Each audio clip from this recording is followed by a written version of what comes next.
Om Namo Bhagavate Vasudevaya.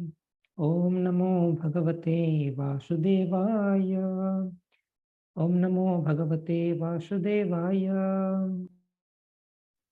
Narayanam Namaskritya Naram Chaiva Narottamam Devim Saraswatim Vyasam Tato Jayamudirayat Ashtaprayeshu Bhadreshu Nityam Bhagavata Sevaya Bhagavati Uttama Shloke Bhaktir Bhavati Naishtiki Krishnaya Vasudevaya Devaki Nandanaya Cha Nandagopakumaraya Govindaya Namo Namaha Gurave Gaurachandraya Radhikaya Tadalaye Krishnaya Krishna Bhaktaya Tadbhaktaya Namo Namaha Hare Krishna Krishna Krishna Hare Hare Hare Rama Rama Rama Hare Hare.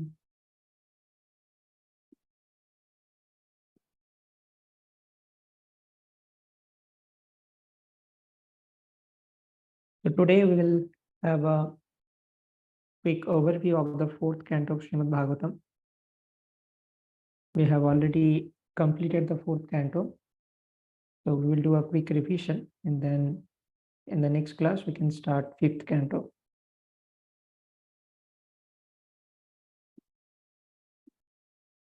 Okay. So the fourth canto begins with the different lineage of Swayambhuva Manu's dynasty. Actually, from the third canto itself, we have seen the lineage of Debhuti and Kardama. So Swayambhuva Manu and Satarupa had 3 daughters and 2 sons. And 3 daughters are Debhuti, Akuti, Prasuti, and 2 sons are Uttanapada and Priyabhata Maharaj. So why we are discussing about this dynasty of Swayambhuva Manu? Third and fourth canto of Srimad Bhagavatam deals with this process of secondary creation, Sarga and Visarga, primary and secondary creation, where we have seen in the third canto creation by Karanadakushai Vishnu by creating different universes. And then within each of the universes, he expands as Garbhodakushai Vishnu. And from the lotus sprouting from the navel of Garbhodakushai Vishnu, Lord Brahma is born. Up to this point, this is called primary creation, creation of the different elements of creation, Karana Srishti. And then from that point, Brahma is entrusted with this task of creating 14 planetary systems, and along with that, populating all these 14 planetary systems. So that is the secondary creation done by Brahmaji. So when Brahmaji was doing secondary creation, he faced different problems, like 4 Kumaras denied to become Grihastha and populate the universe. Then later on, Rudra was creating destructive living entities who was destroying the creation. Then Brahmaji got distracted towards his own daughter Vak. And also other sons of Brahmaji, they were trying to populate the universe, like different Prajapatis, but they could not sufficiently populate. So Brahmaji was contemplating on what to do. Then a couple, Swayambhuva Manu and Satarupa, manifested from Brahmaji's contemplation and wanted to assist Brahmaji in this task. So therefore, we are discussing the lineage of Swayambhuva Manu and Satarupa, because they are carrying forward this task of populating the universe, which was entrusted to Brahmaji. So from the third canto, last few chapters, till the fifth canto, 15th chapter, we can see the different lineage of Swayambhuva Manu. Debhuti and Kardama is explained in the third canto, 21st chapter to 33 chapter. And in the beginning of fourth canto, we will have the lineage of Akuti. Akuti was married to Prajapati Ruchi, and their lineage we will discuss. And then we will see the lineage of Prasuti. Prasuti was married to Prajapati Daksha. And in this connection, the episode of Daksha Yajna will be explained. And Swayambhuva Manu also has 2 sons, Uttanapada and Priyabhrata Maharaj. So Uttanapada is covered in the fourth canto. Priyabhrata Maharaj will come in fifth canto. So chapter number 8 to 31, we have seen the Uttanapada's son is Dhruva Maharaj, the episode of Dhruva Maharaj, then Prithu Maharaj, Prachina Barhisat, and Prachetas. So that's the overview of fourth canto. Then in the fifth canto, we will see Navi, Rishabhadev, Bharata, and Gaya.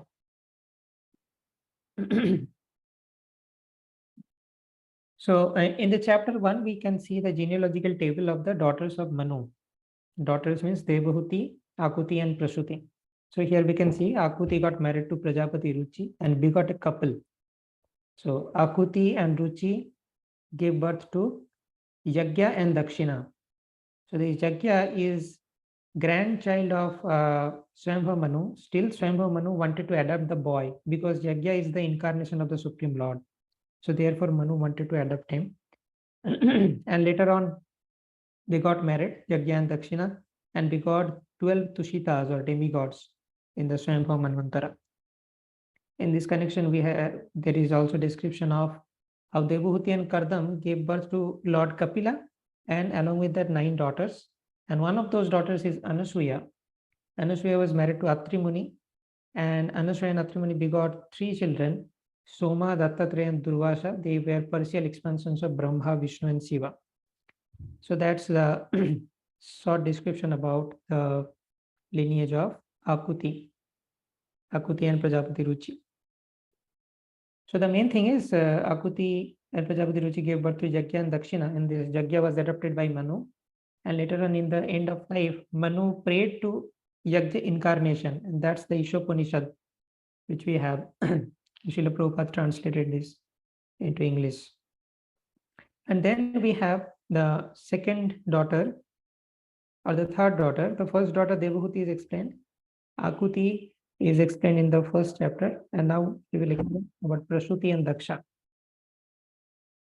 So Prasuti and Daksha is Prajapati, they got 16 daughters. Okay, first 13 was given to Dharma, and one of them is Murti. Murti gave birth to Naranarayan Rishi.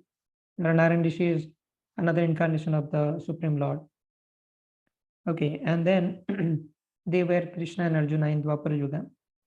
The 14th daughter was given to Agni, and they produced 3 sons, Pavaka, Pavamana, Suchi, and these 3 sons begot 14 children, and total there are 49 fire gods from this Swaha. 15th daughter is Swadha, given to the Pitrus, and the children are Vayuna and Dharini. And the 16th daughter, Sati, was married to Lord Shiva, and she did not have any child because she gave up her body before reaching the maturity. Something happened due to that. Sati gave up her body before reaching maturity. So that's the Daksha Yogi episode where Daksha Prajapati is cursing Lord Shiva because Daksha arranged a fire sacrifice and all the demigods were invited along with Lord Shiva and Lord Brahma. When Daksha Prajapati walked into the arena, so Brahmaji and Lord Shiva did not stand up to show him respect. Other than them, everybody else stood up. So Daksha did not take the offense of Brahmaji because Brahmaji was his own father. So it's not required for the father to show respect to son. But Lord Shiva was his son-in-law, and he got offended. Why Lord Shiva, being junior to me, is not respecting me?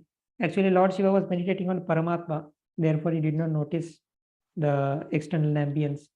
But then Daksha was very envious to the position of Lord Shiva, and he started blaspheming Lord Shiva.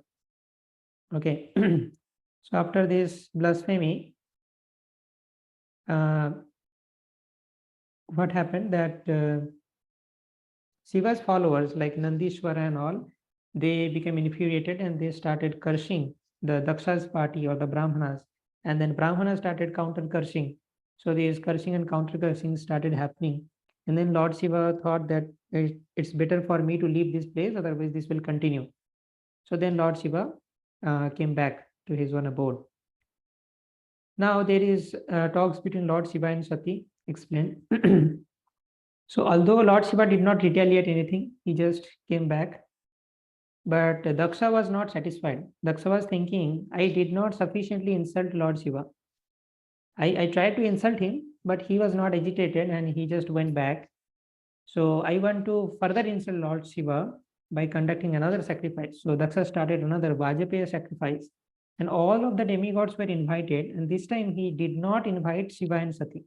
Previously they were invited, but Daksha blasphemed. But this time Daksha did not invite them at all. So Sati is seeing that all the demigods along with their consorts are going to attend the sacrifice which is conducted by his father. So Sati also expressed his desire to go to that sacrifice and to decorate herself. So he was pleading to Lord Shiva, please let me go there. Actually, inside the heart of Sati, she was not interested to decorate herself or to enjoy by going there. He wanted to protect the honor of Lord Shiva by going into the sacrifice and trying to convince his father, her father. So that was her actual intention. But if she would express this, that I want to protect your honor, then Lord Shiva would say, no, do not worry about my honor. I'm good. You should not go there. Therefore, Sati is expressing her own needs, that I need to decorate myself. I am a woman and I have this tendency. So she is behaving like this.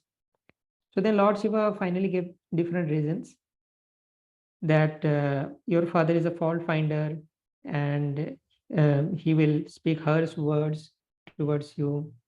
Okay. So, yeah, so please don't go. He insulted me. If you go, humiliation and even death may occur. So this was the final instruction of Lord Shiva. But Sati was adamant, and she finally went there to attend the sacrifice. So Lord Shiva told, okay, Nandiswara and other. So Lord Shiva sent his other associates to accompany Sati. Finally, when Sati reached there in the fire sacrifice, so Daksha did not pay any attention that Sati has come. He did not welcome. But Sati's mother and sister, they were welcoming. They welcomed Sati. And in a few moments, Daksha again started to blaspheme Lord Shiva. And then Sati was very infuriated. And Sati was condemning Daksha and told that you are ati asadhutama. You only see faults in others, even where there are no faults. So there are different levels. So Daksha is the lowest level. Ati asadhutama. Sati condemns Daksha like this. So then Sati says many things, that Vaishnava's dust will not tolerate an offender. Shiva's name destroys sins. His fame is pure. His orders cannot be neglected. You offended Shiva, who is sought after by both materialist and transcendentalist. So Sati was actually infuriated to see that in the fire sacrifice is happening, but there is no share given to Lord Shiva. Lord Shiva is not invited at all in the fire sacrifice. So she thought, how can the fire sacrifice happen without giving share to my husband, Lord Shiva? You are offending him. So therefore, Sati finally decided that how to treat an offender. So one treatment is you have to defeat him with arguments. If you cannot defeat, kill the offender. If you cannot kill, you should go away from that place. If you cannot do that, you should commit suicide. So Sati, considering that you are my father, I cannot kill you, I cannot defeat you. So Sati decided, I will commit suicide and I will give up my material body because I cannot tolerate this connection with you. One of my name is Dakshayini. So I cannot tolerate that somebody would call me Dakshayini. That would remind me of my connection with you, and you were such a ati asadhutama. Therefore, it's better that I give up this body. This body has become impure because it has taken birth from you. I want to again reincarnate, and I want to give up this body. So the prediction of Lord Shiva was true, that Sati may even lose her life. Death may also happen. So after this, Narada Muni comes and informs Lord Shiva about this thing, that Sati gave up her body. So then Lord Shiva thought that now this is too much. Till now I was silent, I was not doing. So when the children become too mischievous, then the father has to take some steps. So Lord Shiva decided to punish Daksha. So Lord Shiva created Bhadra, one of the partial expansions, and Bhadra went to the sacrifice and destroyed everything. Bhadra chopped the head of Daksha and threw that in the burning fire, and damaged many things and different personalities also in the fire sacrifice. So finally, when everything was messed up, so the Brahmanas prayed to Lord Brahma how to conduct the sacrifice. Please tell us some way, how can we complete this sacrifice? Once we have started, we have to complete. So Brahma goes to Kailas along with other demigods to pacify Lord Shiva. And demigods approach Lord Shiva. And in this connection, there is a description of the beauty of Kailash hill. description of the Alaka region in Kailasa. So finally, the demigods along with Lord Shiva got darshan of Lord Shiva. Okay, and that beautiful form of Lord Shiva is explained. She was sitting in Virasana and Tarka Mudra. Demigods and sages offered respect to Shiva. And then Brahmaji glorified Lord Shiva and petitions him that you are great personality, please forgive them, and things like that. Brahmaji was pleading. So Brahma puts forth his request, and then what Shiva did not completely forgive them. He just reduced the amount of damage, but he did not permanently cure all of them. Okay, just like one of the repairs is he replaced Daksha's head with a goat head. So similarly, many other repairs he did, but he thought that no, the punishment they should receive, I should not revoke the entire punishment. So Shiva fulfills the request of Brahma partially, not fully. Okay, so then when Daksha was given the goat head, finally he came into senses and prayed to Lord Shiva and apologized for his mistake. And finally, when Daksha realized that he has done a grave mistake, then everything was peacefully conducted. And now Lord Vishnu came to the sacrifice. So Lord Vishnu appearing in any sacrifice is considered to be very auspicious, and the sacrifice is successful. So when Daksha realized his mistake, then Lord Vishnu was pleased. And Lord Vishnu also told Daksha many things, that there is no difference between Brahma, Shiva, and me, because these three are the guna avatars of Lord Vishnu. Okay, and therefore you should respect Lord Shiva also equal to me. You should not offend anyone. So this is how Daksha completes the sacrifice, and everything was conducted peacefully. And then Sati was reborn as Parvati in the womb of Menaka, wife of Himalaya, and again chose Lord Shiva as her beloved husband. So everything was reinstated. Now we have covered this section of Prasuti. So three daughters of Swayambhu Manu is covered.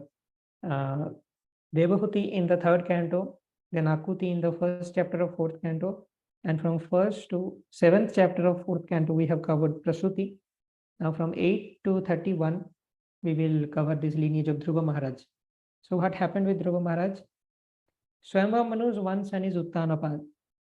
And now we are discussing the lineage of Uttanapad. Uttanapad had 2 sons and actually 2 wives. One of them is Suruchi, another is Suniti.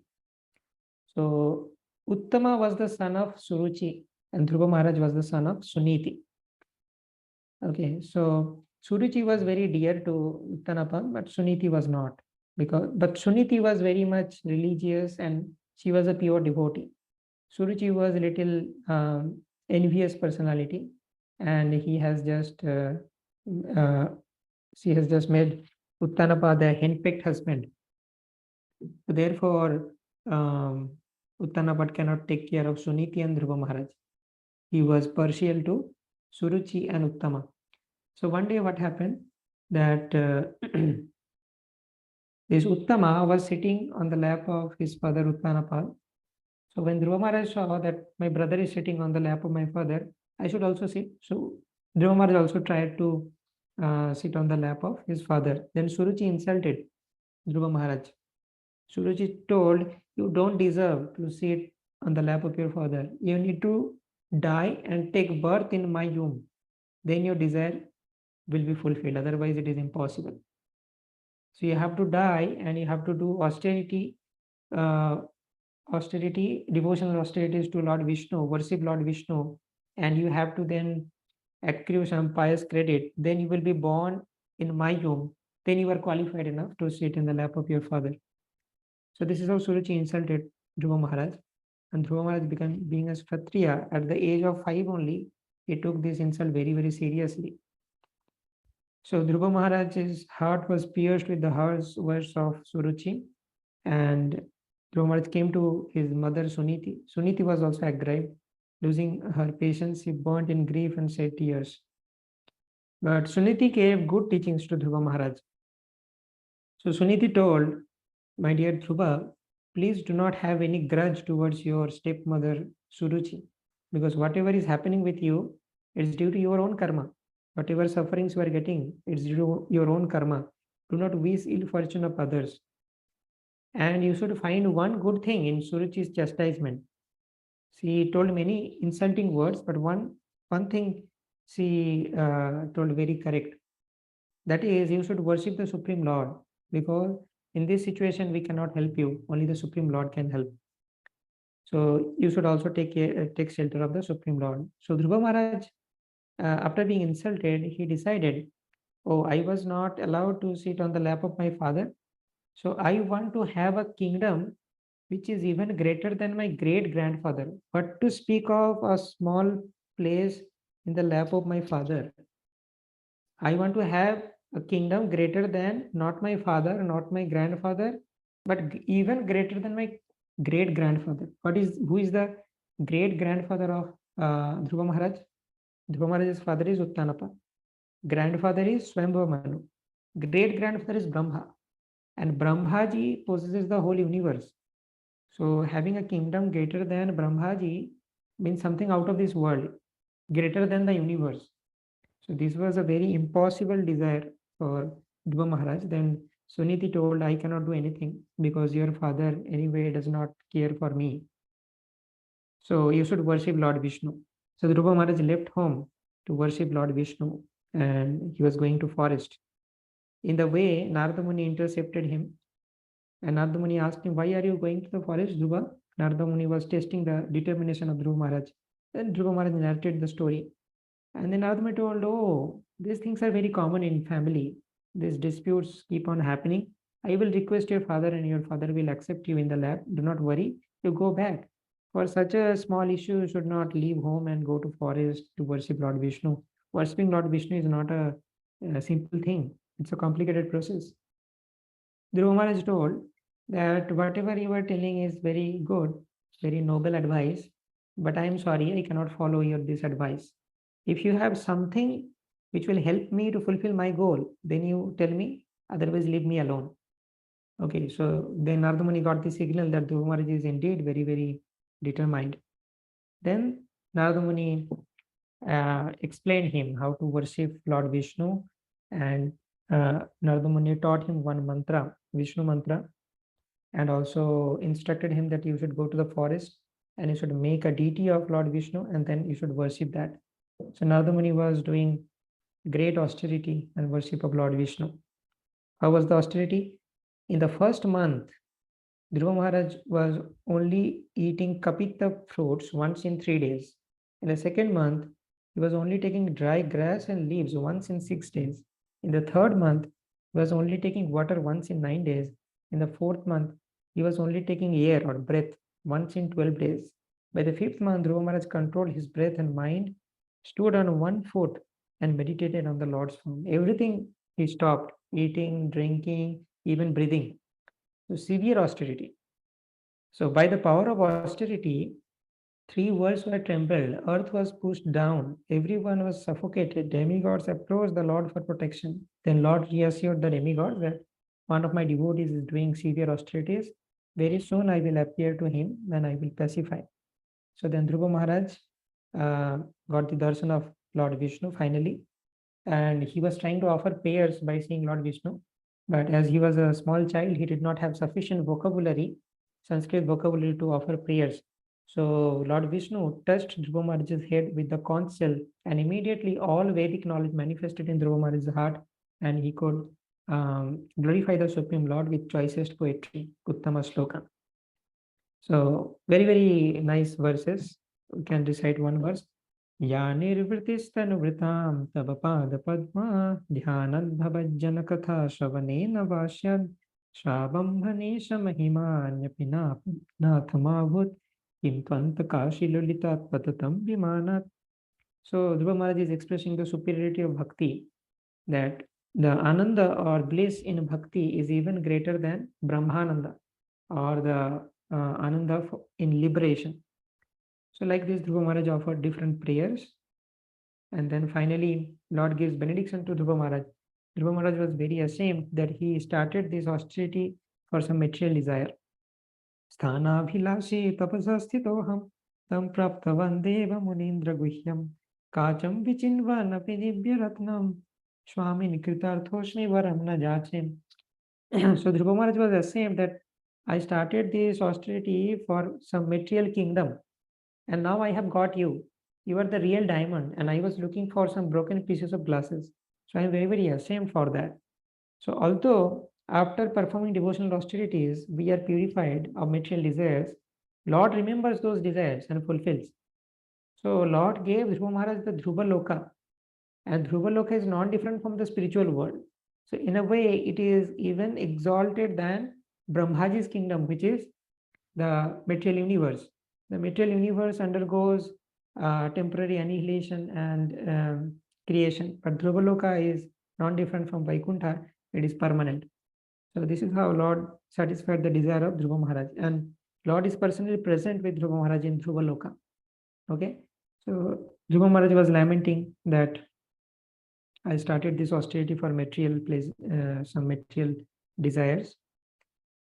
So then finally Dhruva Maharaj comes back home, and Uttanapad was also very repentant that due to me only Dhruva had to go through all this, and he went to forest, did many austerities. So I should have allowed or given him the right share.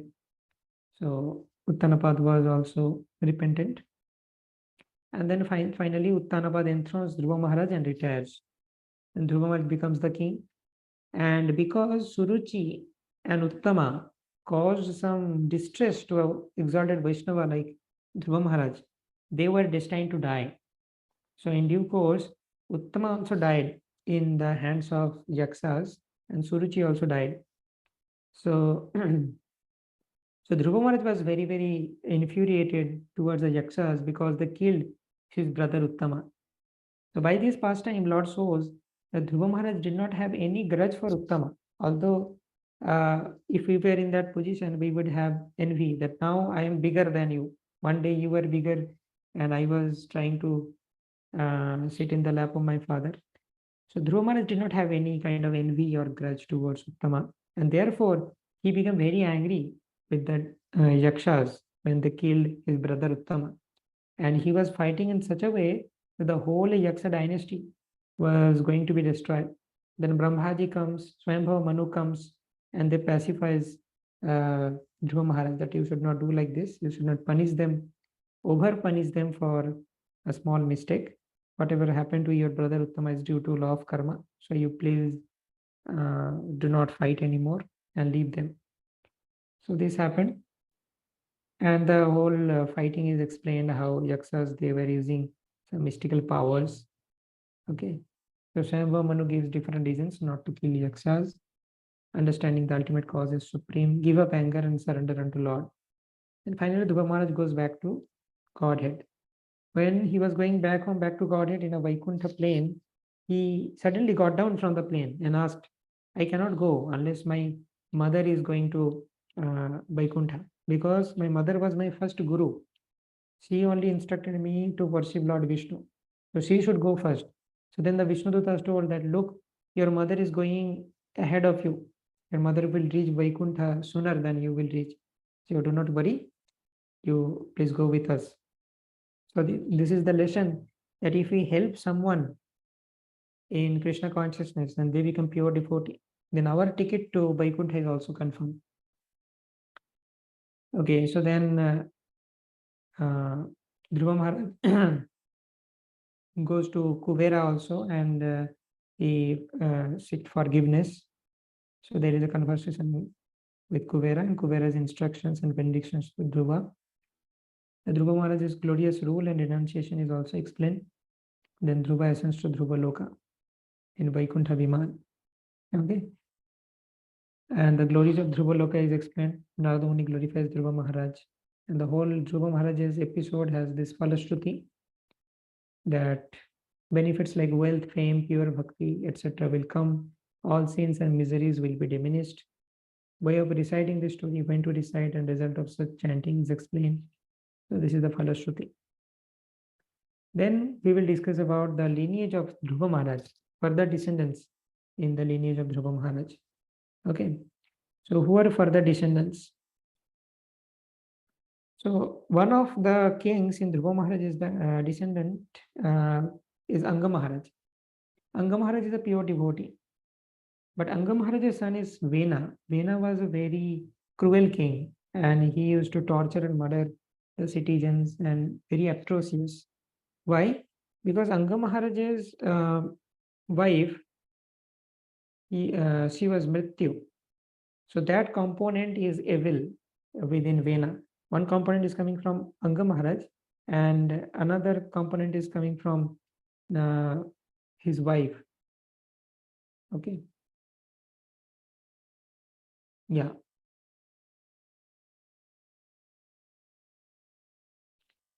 Cruel son born to Sunitha. Yes, this Sunitha is the daughter of Mrityu. So Anga Maharaj's wife is Sunitha, and they had this son Vena. So because the component coming from Sunitha is coming from Mrityu, so that component is inauspicious, and therefore Vena became like this. And we will later on see that what happened to that pure portion which is coming from Anga Maharaj. It also has some utility. We will see. So because Vena was very atrocious king, the sages actually cursed Vena, and Vena died. After the death of Vena, his body was churned, and first some Nishada, one personality called Bahuka was born. Okay, so dwarf-like person born after churning the thighs of Vena. So Bahuka actually is the condensed form of all the negativities from the body of Vena. So after the first churning, Bahuka was born, and then after that it was further churned. Now the body contains the portion from the pure devotee Anga, and by churning that portion, Prithu Maharaj and his consort Archi appeared. And this Prithu Maharaj is Shakti-based incarnation of the Supreme Lord. So Prithu Maharaj was coronated and took up the charge, because after the death of Vena, there was no king. So the Supreme Lord in his Shakti-based incarnation came and took up the charge of ruling. So the appearance of Prithu and Archi is explained. In the coronation of Prithu, different demigods gave different gifts to Prithu Maharaj. And the birds or the professional glorifiers, they were glorifying and predicting different qualities and different pastimes of Prithu Maharaj, what Prithu Maharaj will do in the future. So Prithu Maharaj told that you should not glorify me what I will do in the future, because I have not done them till now. So this is how Prithu Maharaj was glorified. And then this is an important episode in the rule of Prithu Maharaj, that Prithu Maharaj becomes angry at earth, because earth was hiding resources and was not giving those resources away. Therefore, the citizens of Prithu Maharaj, they were suffering from hunger, thirst, and they were not properly nourished, because earth was not supplying enough nutrients and resources. So Prithu Maharaj became very angry on earth. Why are you doing this? So Prithu Maharaj was chasing earth in the form of so earth took the form of a cow, and Prithu Maharaj is chasing that cow. And finally, earth replied that I was hiding resources because King Vena was ruling till now. And because Vena was a religious king, therefore I was hiding the resources. Now because you have come, I will gradually give away those resources. Please do not kill me. So then the earth offered prayers to pacify Prithu Maharaj, and then Prithu Maharaj was satisfied. Prithu Maharaj milks the earth planet. This means Prithu Maharaj extracted different herbs and other resources, minerals from earth, which are very important for the sustenance of human society. And also Prithu Maharaj establishment of the plain cities by Prithu Maharaj. Prithu Maharaj made the earth flat and suitable for agriculture. Before that, earth's surface was not, earth's surface was very rough. So Prithu Maharaj made different lands for agriculture, and he took care of earth as his own daughter. Therefore, earth got this name Prithvi. It's coming from Prithu Maharaj. So that's one episode. And the second episode in Prithu Maharaj's rule is conducting 99 Ashwamedha sacrifice. Prithu Maharaj actually tried to do 100 Ashwamedha sacrifice, but Indra became very insecure. because if somebody does 100 Ashwamedha sacrifice, he is eligible to take up the position of Indra. So Indra was causing many disturbances in the 100th sacrifice. He was stealing the horse again and again. Prithu Maharaja's son Vijitashva is going again and again and taking the horse away from Indra. And again, Indra is doing the same thing. And while doing this, Indra adopted the saffron robes as if he is a sadhu. So in the robes of a sadhu, he is doing irreligious activity. So that's also predicting that how in Kali Yuga, people or the cheaters, they will take up the garb of a spiritualist and they will cheat. It's coming from this tendency of Indra. So this is how Indra is trying to cause disturbances. And finally, Lord Brahma comes and tells Prithu Maharaj that you should stop the 100 sacrifice. So Lord Brahma is telling Prithu Maharaj to stop. He is not chastising Indra because Indra will not listen. He is maddened by the insecurity. But Prithu will listen. Therefore, Brahmaji is telling Prithu Maharaj to stop. And in the due course, we'll see Indra's heart also got transformed. Therefore, this is a good decision by Brahma to go and tell Prithu Maharaj to stop. And what happened? When Prithu Maharaj stopped at 99, Lord Vishnu was so pleased with Prithu Maharaj that Lord Vishnu appeared. So the goal of the sacrifice is to please Lord Vishnu and the benefit of the citizens. Both were satisfied by stopping at 99. So Prithu Maharaj's sacrifice of the 100 sacrifice was greater than conducting 100 sacrifices. So if someone is able to sacrifice the 100 sacrifice, that means he is sacrificing the false ego to achieve the title of Satakratu. And with this sacrifice of false ego, Lord Vishnu was very, very pleased. So therefore, the purpose of conducting sacrifice was satisfied. Vishnu was pleased by the behavior of Prithu Maharaj, and Indra also repented finally. So this is how Prithu Maharaj's 99 sacrifices is far, far greater than Indra's 100 sacrifice. And then Prithu Maharaj is praying to Lord Vishnu. Prithu Maharaj is also praying that please give me devotee association. I want to hear Hari Katha from your devotees. Okay, and Lord offers benediction and departs.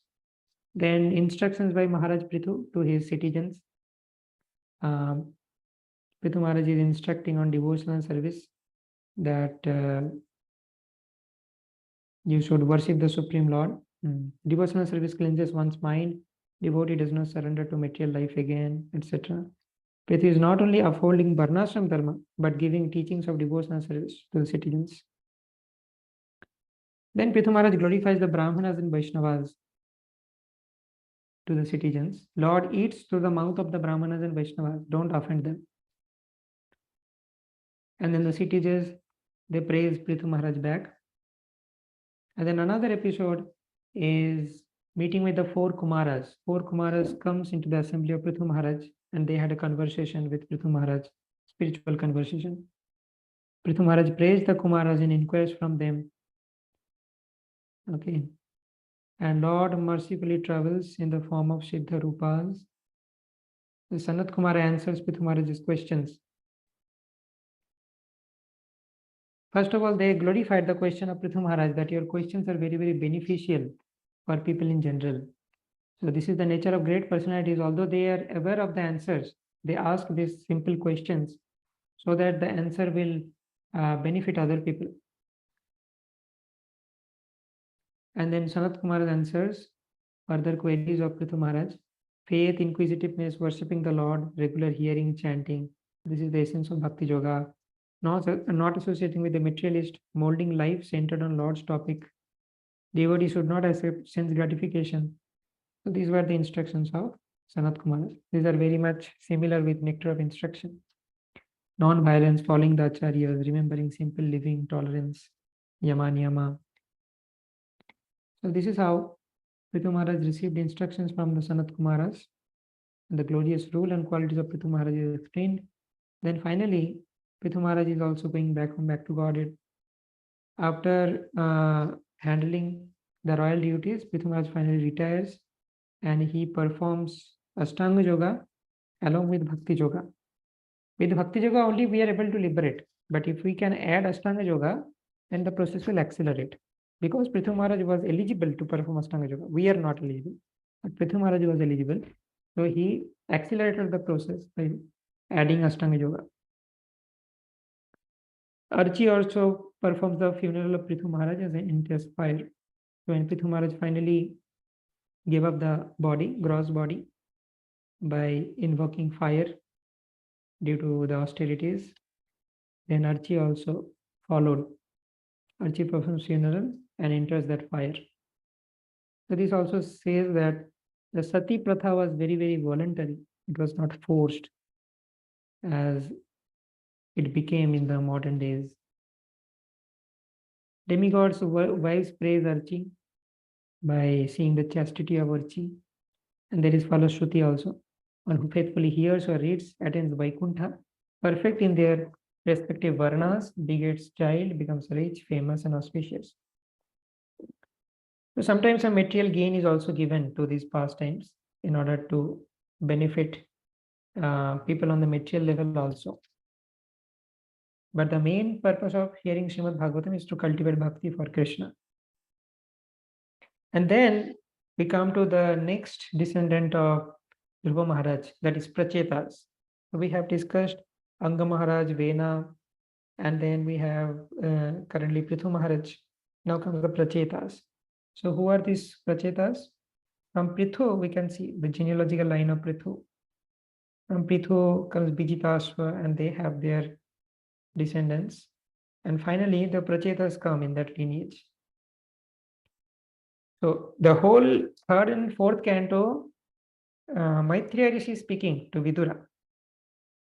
Okay, so all these things Maitreya Rishi is explaining to Vidura. So Vidura is asking what Prachetas spoke to Shiva and how did they get his rare darshan? And that episode will be explained. So the Prachetas, they were sons of Maharaj Prachina Barhi. And before taking up the royal duties, they went to do austerity. So they went to do austerity to forest, and in the forest they suddenly got darshan of Lord Shiva.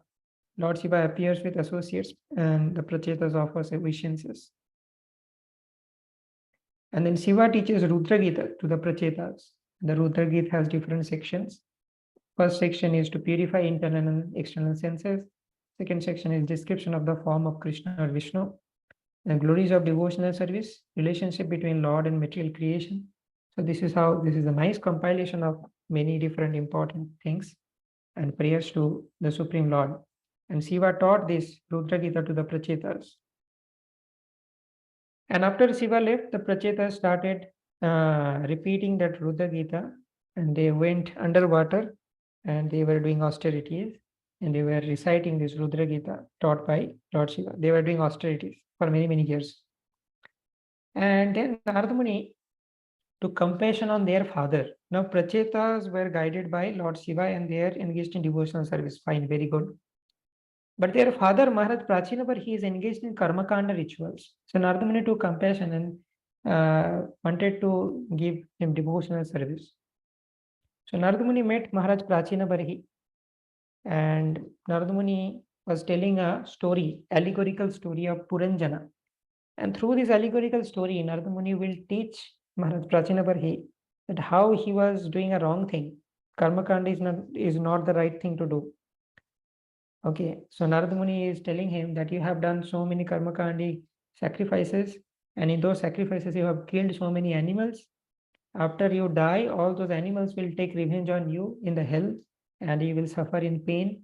So Maharaj Prachinavar, he was astonished to hear this, and he told that I didn't know that there is something better than Karmakanda. If there is something better, please instruct me, O Narada. So one quality of Maharaj Prachinavar, he was receptive. He was not thinking that whatever I am doing is the best. He humbly accepted that, oh, I knew this is the best, therefore I am doing. If there is something better than this, please instruct me. So then Narada Muni started narrating the story of Puranjana. Puranjana means one who resides in the Pura, or the city of 9 gates. This body is called the city of 9 gates. 2 eyes, 2 ears, and 2 nostrils, mouth, and anus, genitals, Okay, so this is how we have the city of 9 gates. There are 9 gates of this city, and the city is protected by a 5-hooded serpent called Prana. So all these allegories he is giving. He is not revealing what the 5-headed serpent is referring to. In the initial chapters, he is only giving the allegory. He is not unfolding the allegory by telling, okay, the city of 9 gates actually is the body, and Puranjani is none other than you. He is not telling, he is just telling the allegorical story. And then Puranjana got attracted to Puranjani. This Puranjani is called material intelligence. And Puranjana asked many questions to her. Who are you? Where did you come from? These are like the conditioned soul asking questions about sense gratification. Puranjani or the material intelligence says, I don't know, because it is very difficult to trace out the history of a conditioned soul in this material world. Okay, and they married to each other and started living in the city of 9 gates or in the body. Okay, so the soul is married to material intelligence and living in this body. So these 9 gates, Puranjana tries to experience sense gratifications with the help of demigods. In chapter 26, it is explained how Puranjan goes to forest to hunt and his queen becomes angry. The Puranjan goes on hunting and the description is given. He is wearing golden armor, that is representation of Rajoguna. He is having a quiver of infinite arrows. They are actually infinite material desires. 2 explosive arrows, false even possessiveness. So all these things are given. And when Puranjana is hunting, Puranjana's hunting refers to Jiva's search for opposite gender. When Puranjan comes back, his chaste wife Puranjani. Now, in this chapter, Puranjani is not material intelligence, but dharmic intelligence. So when Puranjana comes back, his chaste wife Puranjani was morose. And Puranjan was hungry, thirsty, troubled by the memories of sinful activities. He returned home. Puranjana's returning home and living peacefully with Puranjani is referred to as the spirit soul adapting dharma back. First of all, he was doing so many sinful activities, then he realized mistake, and then he is adapting dharma. So that is compared to Puranjana's coming back and living peacefully with Puranjani. So Puranjana felt satisfied, joyful, and proud. This is the allegory of reactions of sins vanishing, and a jiva feels pleasure. Then Puranjana wanted to enjoy with his chaste queen. And this is similar to jiva being fixed up in dharma after realizing sinful activities. Then Puranjana pacifies the queen, Puranjani. And it is similar to a devotee realizing that Lord has punished me for my sinful activities and I will not give up dharma again. Okay. So now Puranjana, or the living entity, realized his sinful activities and adopted dharma back. But now there is another step, another level, another higher level existing. What is that? Puranjana gave up hunting. Hunting is adharma and associated with chaste wife, that is dharma. But becomes attached and neglects spiritual life, which is parodharma. So from adharma, he came to dharma, but he now has to come to the level of parodharma. So Puranjani was attached to wife and begot many, many sons and daughters. They were married and had grandchildren. There is a huge family.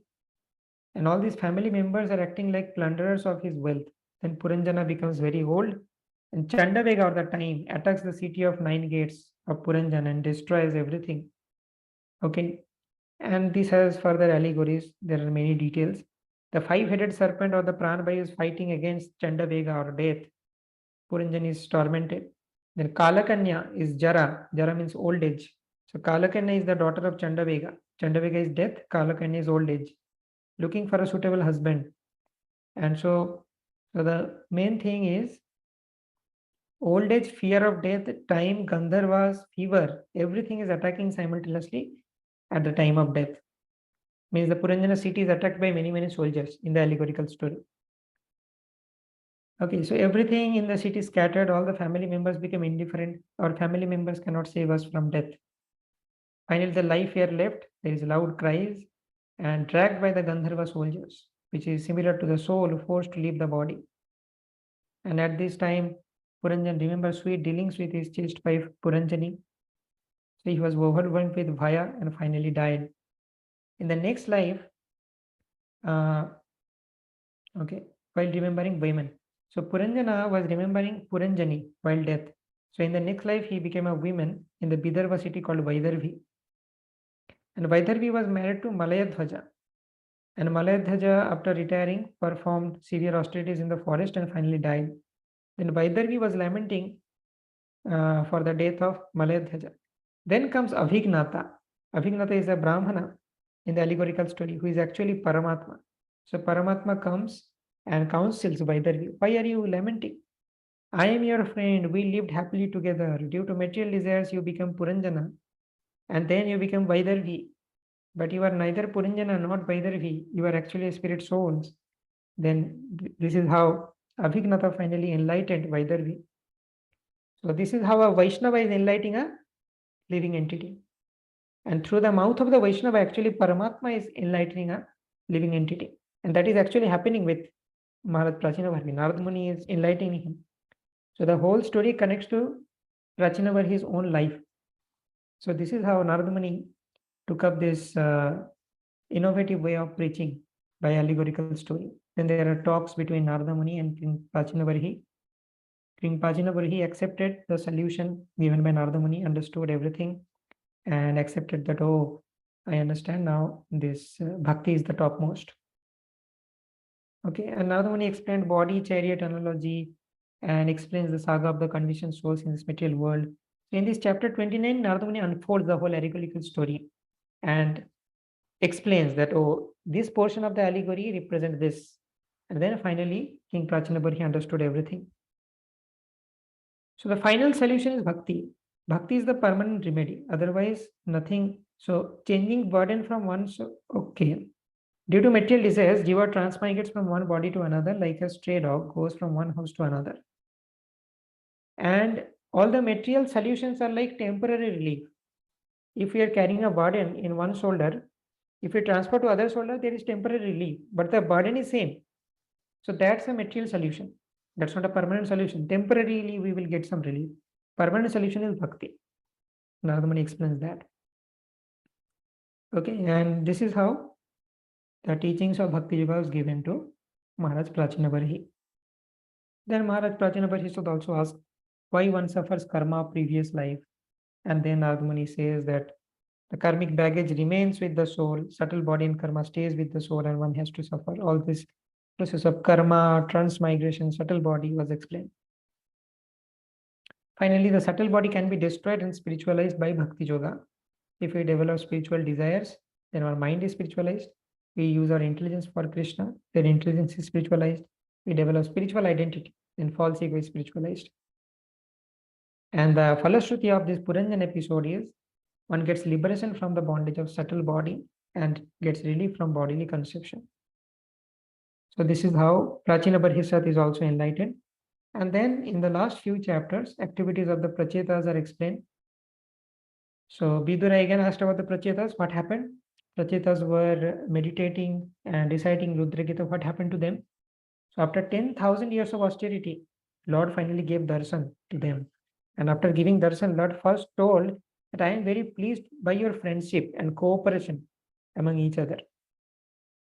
So Lord was very much pleased with that. So what is the lesson?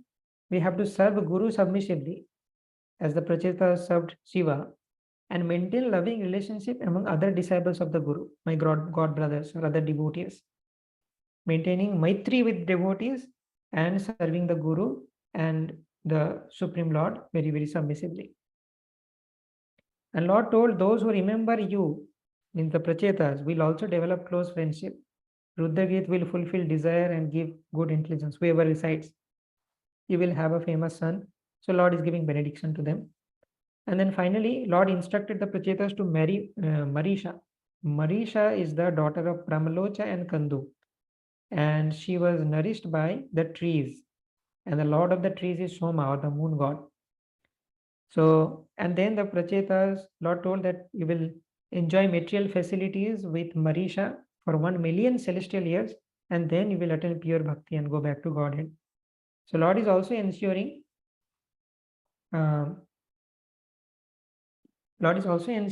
material enjoyment to the Prachetas. So if we become a devotee of the Lord, we will not miss anything. We will also get material benefits, material facilities, and also we will achieve supreme spiritual bliss. Then the Prachetas are offering prayers to Lord Vishnu. Finally, Prachetas request benediction. What benediction they will request, we already know. All the pure devotees only seek one thing: association of pure devotees, hearing Krishna Katha in the association of pure devotees. So they also requested this benediction. So Lord gave them the benediction and finally returned. Then in the chapter 31, so Prachetas, they did austerity, got benediction from Vishnu, and they then finally took up the royal responsibilities and they ruled for some years. And that thing is very shortly explained in Srimad Bhagavatam. After ruling, they retire. Then again, their retirement is glorified and explained vividly. So their austerity before ruling and their devotional service after retiring is explained vividly, but their ruling, which is the material part, is not described that much in Srimad Bhagavatam. So this is how we can see what is the focus of Srimad Bhagavatam. So after retirement, the Prachetas go to Jajili Muni's ashram, and there Narada Muni enlightened them. Prachetas also were very delighted to see Narada Muni, and they told that by ruling for so many years, we have been engrossed into this material bondage. So now we have got your darshan. Please revive our consciousness. Before ruling, we attained a very pure consciousness by doing austerity. But after ruling, we have lost that. Please revive that again. Although Prachetas were pure devotees, they were showing their humility. But then Narada Muni again taught them the science of Bhakti Yoga, that without Bhakti, everything is useless. Focus only on Bhakti. All other yogas are useless without the worship of Hari. Jatha tarur mula nisechanena triptyanti tatskanda bhujopashaka pranopahara jatindriyanam tathaiva sarvarhanam achyuteja. If you worship Krishna, everything will be satisfied. And you have to engage in the service of the Lord and appreciate his qualities. And Narada Muni finally told how to please the Lord: by compassion, satisfaction, and sense control. This is how Pracheta's life is also explained. Their austerities before ruling and after ruling explained. So this is how all the lineage of Uttanapad and Dhruva Maharaj is covered. And Maitreya Rishi concludes. So after hearing this third and fourth canto from Maitreya Rishi, Vidura was very much inspired. Vidura saw many examples of exalted kings like Prithu Maharaj, Uttanapad, Prachina Barhisad. Everyone is doing their kingly duties, and at the end of the life, they are retiring and dedicating full time in Krishna consciousness. So he also remembered his brother Dhritarashtra, that what my brother Dhritarashtra is doing, he should also retire and dedicate his life in Krishna consciousness. So he feels inspired, comes to Hastinapur. When he comes to Hastinapur, already Kurukshetra war is over. Duryodhan is killed. So now the bad association part is removed from Dhritarashtra. Duryodhan is no more there. So taking this opportunity, Vidura inspires and chastises Dhritarashtra. And finally, this time Dhritarashtra accepts the advice of Vidura and leaves home and performs Ashtanga Yoga to perfect his life. And finally, he could perfect his life by Vidura's inspiration.